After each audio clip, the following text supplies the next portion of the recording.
Right then, hello and welcome to another one-off and yet another demo disc. This is going to be a short one. It's only got 3 games on it. We have RRR, which is Ridge Racer Revolution. We also have Slam and Jam, which is a basketball arcade style game. Never heard of it before and it's never been of any interest. And we have a demo version of Discworld. So we're going to do them in order. Actually, I'm going to get rid of the crap one first, Slam and Jam, because again, it is just a basketball 2D sprite kind of weird game. It's very cartoony, and I don't understand basketball. Is you pick up a ball, you throw it in the hoop, and that is pretty much it. So yeah, I don't think this did very well commercially in the UK, but we'll see. So we got 2 teams then. We got the computer, which is Magic and Cream's All-Stars, and we have the home team, which is Britain. So I'm going to put that to computer because I'm not going to play this. The quarter is only 2 minutes long, so it's going to be a short one. We'll see how quickly Britain get decimated by the All-Stars, which will probably be fairly swiftly. So he's going to grab the ball and he's going to pass it behind him. Oh, and I don't know who's who, so I think Britain is the white team. Yeah, and we got the first score on the board, 2 points. Oh, and he got blocked. Yeah, oh, 2 points apiece. Yeah, I don't understand basketball. It's nothing that I've ever really been interested in. I mean, they used to show games back, well, over 20 years ago on a channel called NASN, North American Sports Network, that we have to pay for, or that we had to pay for before it went bust. And they used to show basketball games, and I just couldn't understand any of it. It was just really, really weird. But I'm sure there are some basketball fans out there. Surprisingly, Britain is doing well against the All-Stars. I thought we would have been completely destroyed by now. Oh, and it bounced off the bucket. Basket, whatever. Another 2 points for Britain. Colour me surprised. 50 seconds on the clock. The shot is up. And that's another 2-point score for the All-Stars, so 6-8. It's so boring, isn't it? It's like, oh, I'm going to go down one end of the court, score a point, go down to the other end of the court, score a point. It's the epitome of tedium. But then so is any ball games, you know, like tennis. That's boring as hell. Golf is boring. Football is just horrendously boring. 8-10. 23 seconds to go. And another 2 points for Britain. Bloody hell. From way downtown. Oh, that was a good score though. Very close, 13 seconds, 11-12. What a leaper! Maybe 11-14. I have no idea what those sound effects are supposed to be. Oh, and he was blocked out of bounds. Okay. So he gets a free throw. I guess. I don't know any of the rules. Oh my god, Britain won 14-11. The end of the first quarter. And that was it. There is no other quarters. That is it. That is the entire game. 29 teams, fully controllable, on-the-fly instant replay. Franchise player mode, 1 to 4 players. Comprehensive, whatever that was. It disappeared too quickly. But yeah, that is Slam and Jam, which was like a game from 1996. Or some gubbins. I don't know. Anyway, back to the main menu. We're going to go to Ridge Racer Revolution for the penultimate game, because Discworld is very long. It's just a part of the first act, but, you know, you can get through it quickly, like in 10 minutes. But, anyway, with Ridge Racer and all earlier Namco games, they give you a little teaser of Galaga, which can be a bit difficult. Oh, I actually did it on the first try. Bloody hell. Anyway, no music or anything, because again, this is just a demo. And you get thrown straight in, you're in car number 3. 3, 2, And go. And it's only one lap as well. And this music never appears during the races either on Ridge Racer Revolution. This is on the replay. This is the replay music, which you only get if you come into the top 3 or something like that. I can't remember. Oh, I gotta learn how to redo this. Yeah, you got the drifting mechanic where you tap the brake, but it is so ass about face on the earlier Ridge Racers because the car just goes where it wants to, really. So you can't really control it that well. Case in point. Oh, and it didn't even work. It's very temperamental as well.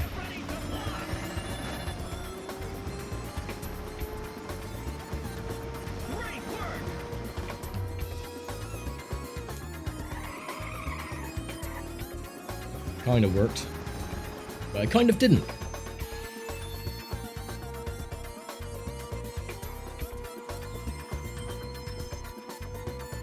Oh well.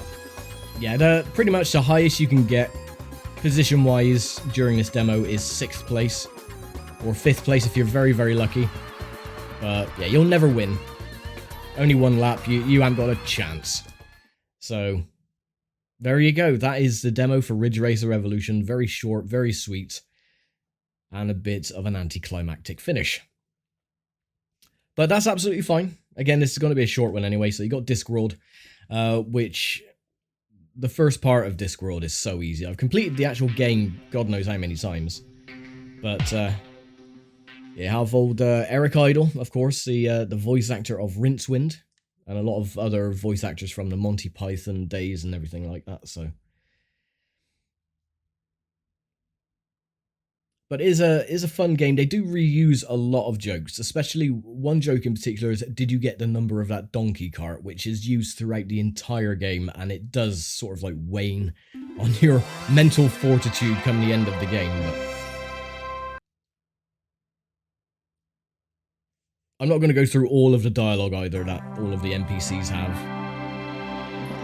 Except for the little wizards and the dean and the Windlepoons, of course.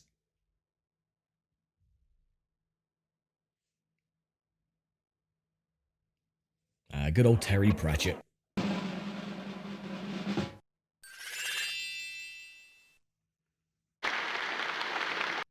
And the lovely canned applause. I'm surprised it didn't have any canned laughter throughout the game, to be honest.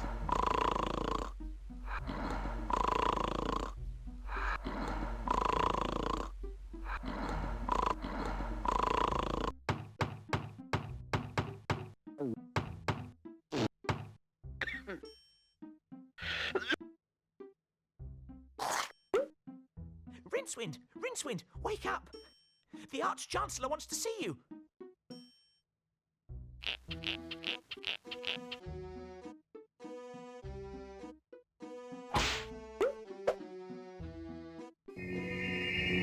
So yeah, the fly that you almost swallow at the very beginning turns out to be your little mouse cursor. Not really much you can do to start with, but grab a little money pouch, which doesn't do anything for the demo. Hooray! You can also get Rincewind to It's my money pouch, all right. Now, if I only had more of the fillings. Yeah, you can have like a rolling commentary on some of the items, but I don't want to do all of that. I'm just going to put the subtitles on as well, please. Oh. It's finicky having a mouse cursor with a D-pad. And I also want to turn the music down just a little bit. It's about there, that's absolutely fine. Right, grab your pouch, Rincewind. Lovely. Right, out we go. We have to go and see the Arch-Chancellor, but there's a few things that we have to do first. Just to make the progression a lot faster. Rather than waiting and waiting and waiting.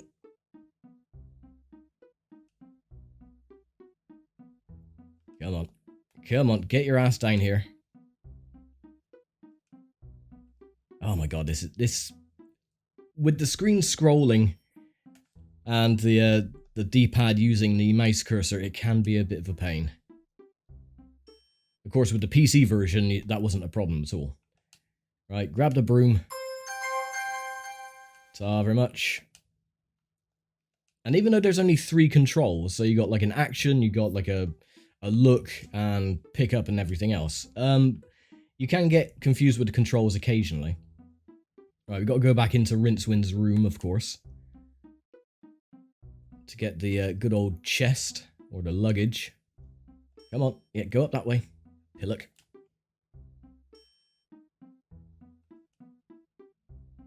Now, most of the music tracks as well on the demo version aren't there, so you go into like the dining hall, where the other deans and the wizards are sat eating. There's usually like some really high energy music playing in the background, but with the demos, some of the areas have no music at all, and it's actually quite eerie.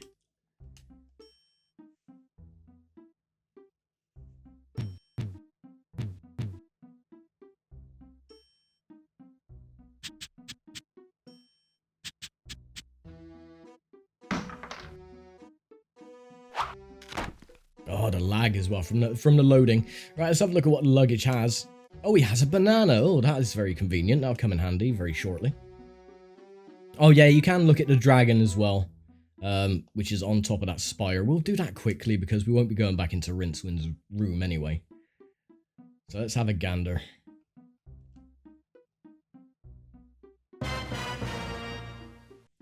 Yes, a mysterious shape, a sinister shape, a shape fraught with shapeness. It must be a plot element. Otherwise, there'd be a better label. Indeed, yes. Some of the jokes are very, scraping the bottom of the barrel. But, oh well, some people might find them funny. A couple of American friends say, oh yeah, Monty Python is so funny. I'm like, no, it really isn't. It really, really isn't. I don't like Monty Python. I don't like any of that kind of crap, really. Like Allo Allo and the 40 Towers. Oh, can't stand any of it. If it isn't young Breakwind. Rincewind, sir.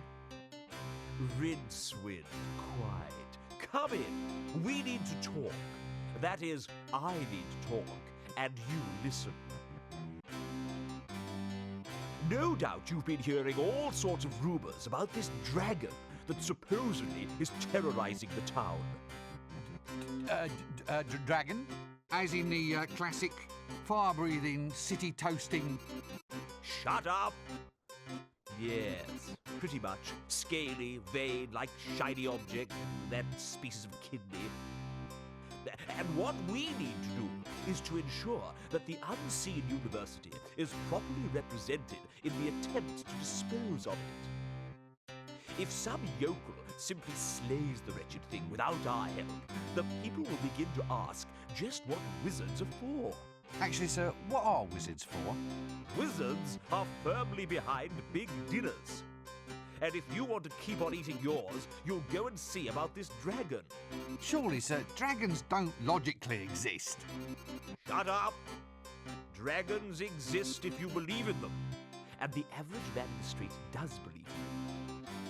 Or at least believes in them enough to give us big rewards if they think we've gotten rid of the thing. Do you follow me? Not really. Shut up! Not interested in excuses. Too much sloppy thinking around here. Run down to the library and fetch me a copy of Featherwinkle's concise compendium of dragons' lairs. Once we've read that, we'll know how to track the scaly blighter down. You still here, standing around like something unhygienic? Do it now! And there we go. So we got to go to the library and grab a book from the librarian who was once a human, was turned into a orangutan. But if you call him a monkey, of course, he beats you up and smashes your face in, all that stuff, and then you get that donkey cart joke which runs its course within the first 5 minutes.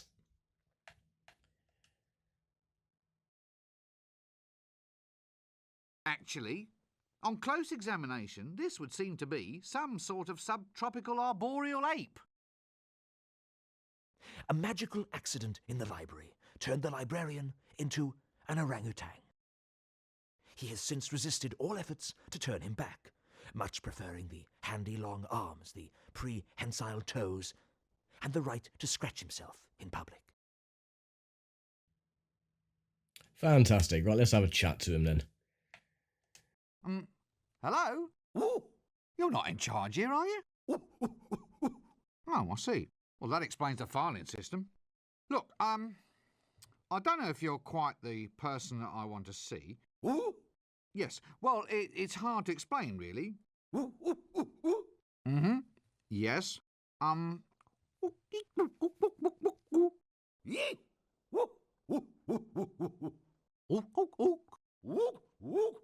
Well, this is wonderful. I never knew I could speak monkey.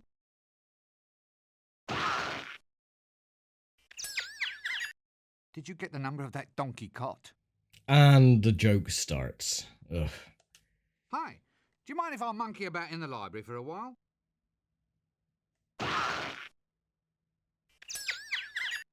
Did you get the number of that donkey cot? It just doesn't stop. It's one of those jokes that drain your energy. Excuse me? I see. I need something in order to take out a book. Toothpaste? Fingers? Gloves? Something in your hand? A dentist? Halitosis? You want some mouthwash? That's it. You want some mouthwash. I'm sorry, but I'm already spoken for. Oh, a library card. Why didn't you say so in the first place? What happens if I just barge in without giving you a library card? Yes. Now look, unfortunately, I don't have one ape. Ape pon. Yeah, upon my person. Yes, upon my person. Phew, I didn't say monkey.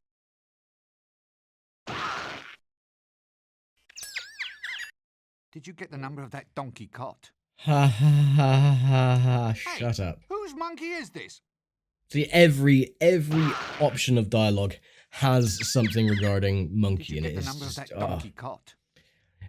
It's laborious, but oh Excuse well. me, my dear sir. Could you get me a tome called Featherwinkle's Concise Compendium of Dragon's Lairs? I see.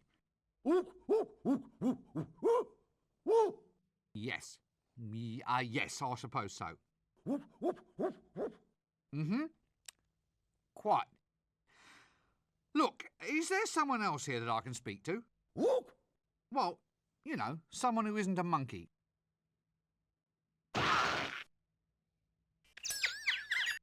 Did you get the number of that donkey cot? God, it's... No, I'll come back and get a book later. Yes, I've given up. No, not gibbon, monkey. Ape! Oh, damn!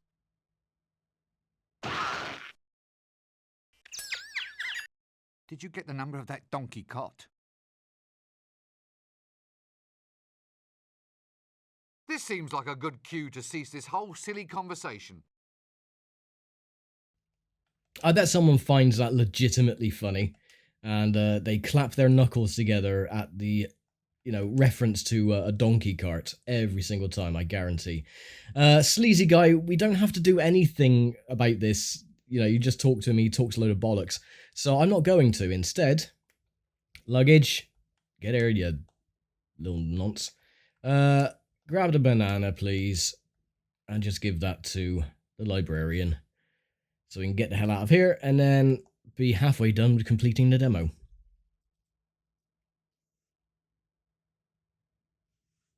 Yes, go on, give him the banana. Oh, for goodness sake.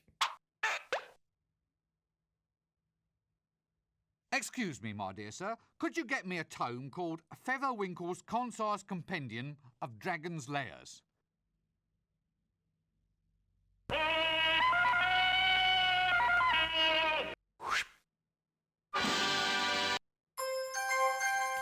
And there we go, that was very simple. Right, so we got to go back to the Arch-Chancellor, give him the book, and then he tells us what else we need. But 1/5 of the items we can get is the only thing we can get. You can go down to the bottom and speak to the chef, but he just talks about pancakes and all a lot of nonsensical bollocks. That doesn't mean anything for the demo, so I'm not actually going to go down and talk to him.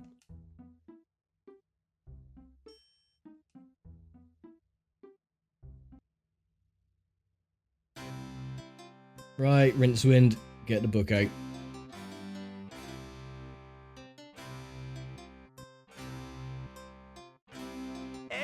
Excellent.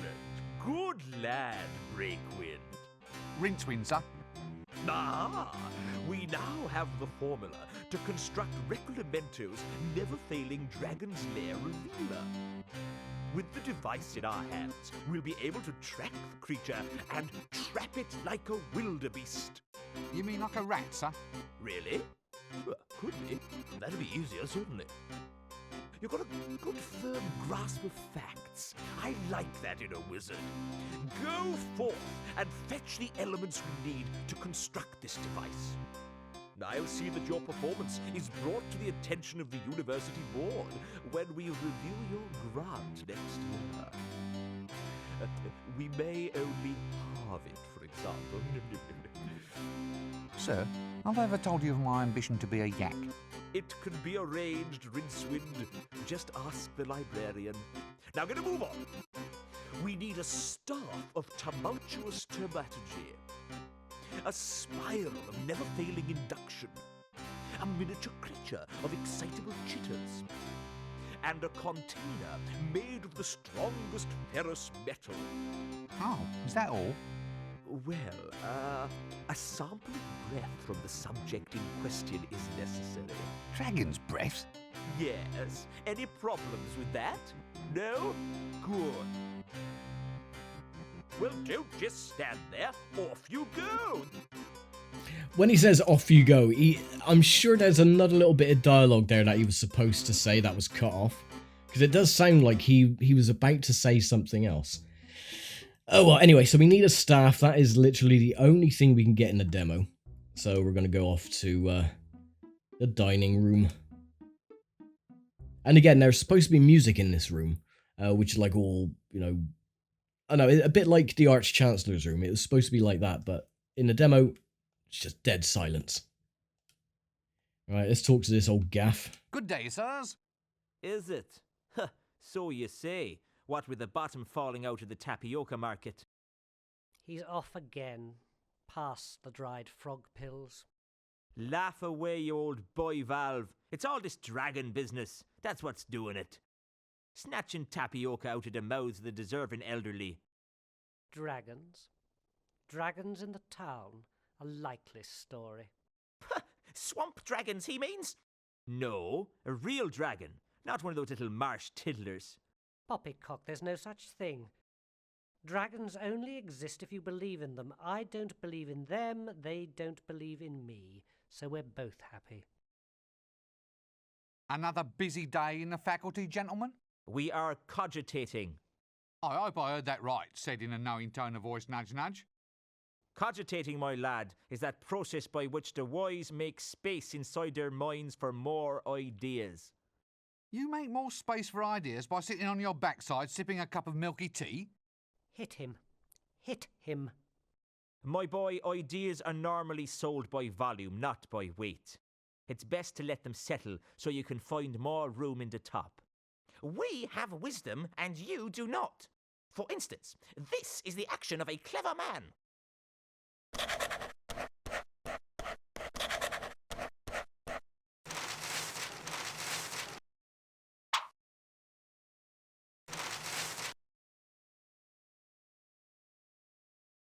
What's so clever about writing down the word monkey?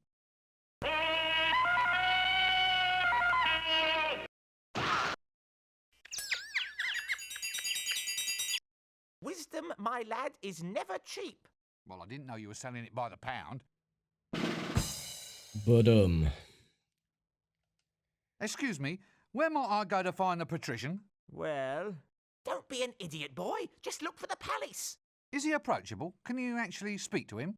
Oh, yes, but he's a mean man with a word.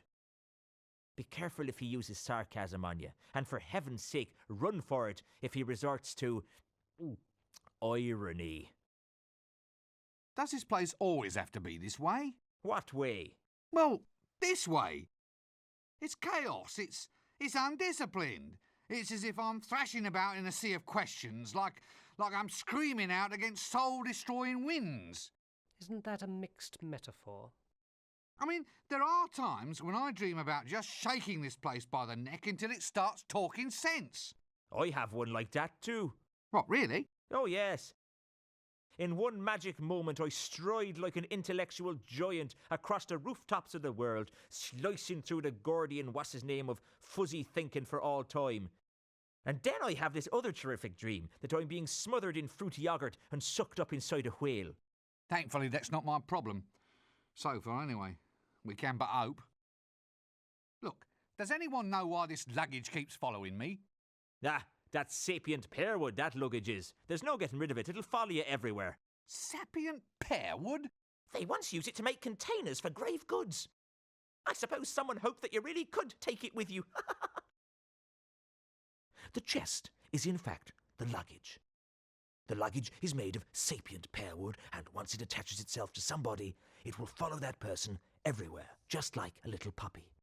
It is like a runaway suitcase, albeit one with lots of little pink legs. In this game, the luggage is a convenient storage device, not to mention a convenient homicidal maniac, should one be required. Yay! And it takes us out of the menu. Why is the librarian a monkey?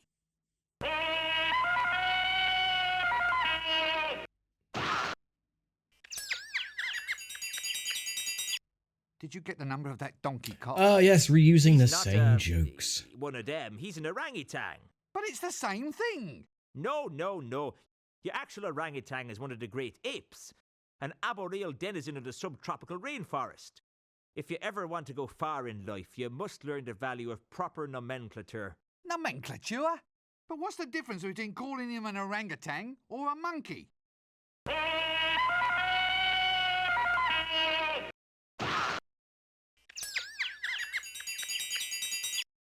In general terms, the difference is whether you keep your teeth in your head or in your hat. But how did it happen? I mean, should we really let arboreal subtropical fauna be the guardians of a major national library? Oh. Well, he was human once, of course. What? Really? All part of a magical accident. Very tragic, you see, but there it is. Very embarrassing, seeing him scratch himself in the reference section. Doesn't he want to be turned back into a human? Nope. Ha! Says he likes the long arms, the prehensile toes, and the right to scratch himself in the reference section. I say he just likes running around loose, not wearing trousers. I mean, I would. And there we go. Right you are then. Yep, how very, very informative. Ah, a swamp dragon, if my eyes don't deceive me. I thought these things were filled with explosive gas. Oh, right. Yeah, I'm not going to talk to the other two old gaffers because I just want to speak to Windlepoons and then get this demo done. Hey?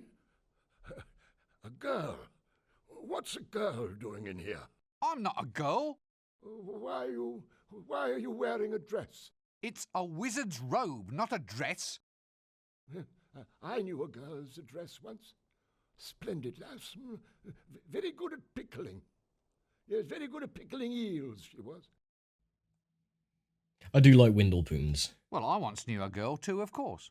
Of course. Well, why are you of course? A young fella like you ought to be out and about, exploring a world of adventure. Wine, women, and pickles. Look, I am out and about.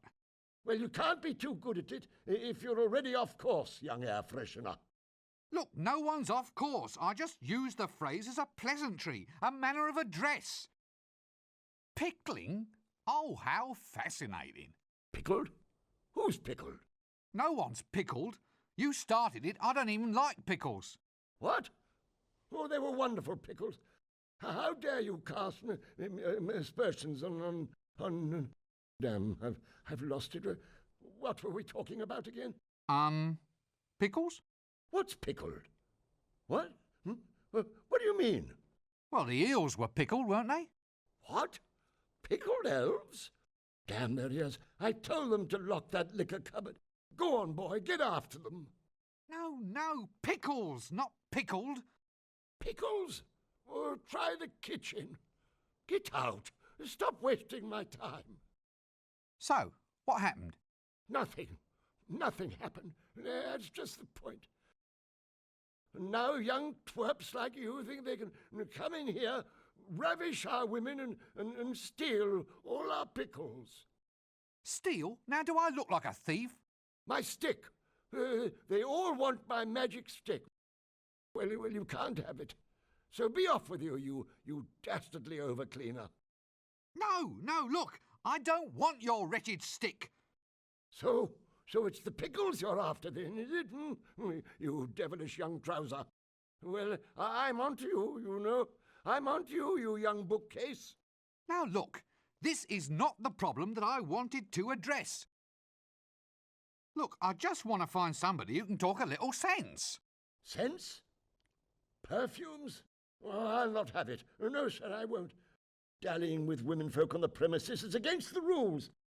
Otherwise, we'd all be doing it. You young bathrobe, I have you defrocked for this. Look, I haven't done a thing, honestly. What? Well, how can you be a man of the world if you've never sampled the finer things in life?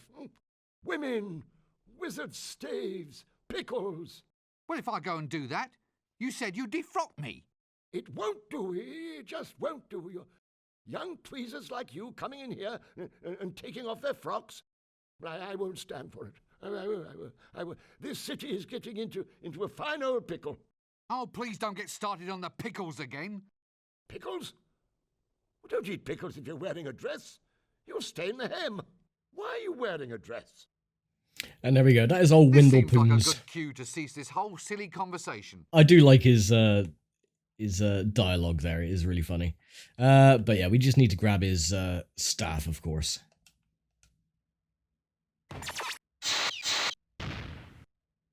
Come on, grab the staff.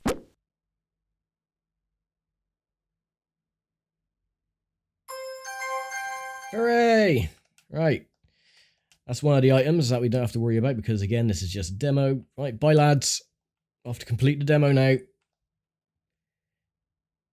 So you literally just go outside, speak to some weird nerd out the front, and that's it. That is demo complete.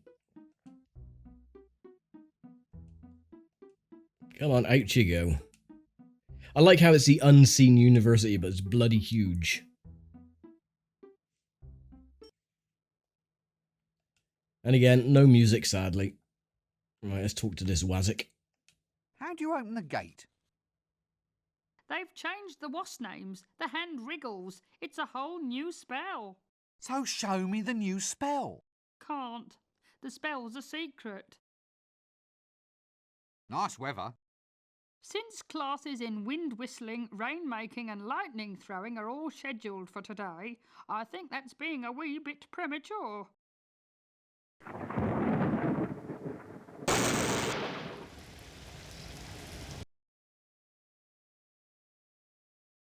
So, this is it? You just stand here all day getting a wage for eating prunes?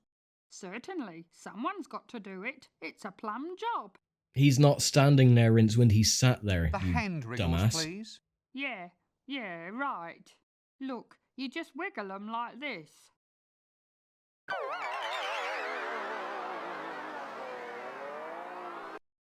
Like this.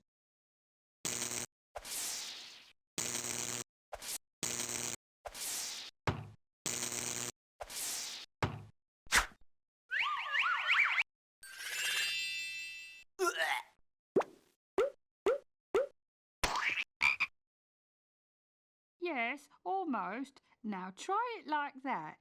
Like this.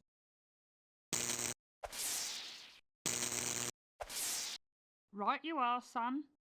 Now, if you'll excuse me, I think I'd like a nice lie down. But what about the gate? Aren't you going to guard it? Oh, who gives a monkeys?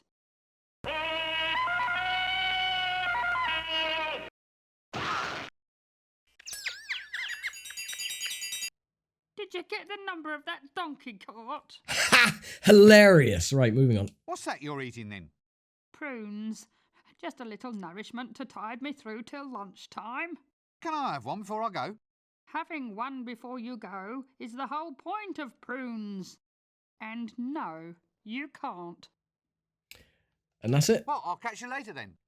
So, again, the bag of prunes is a plot point in the game, and so is the frog. You can pick up the frog now, but it doesn't do anything at all. We'll have to put them in the luggage. And, as if by magic, we will finish the demo.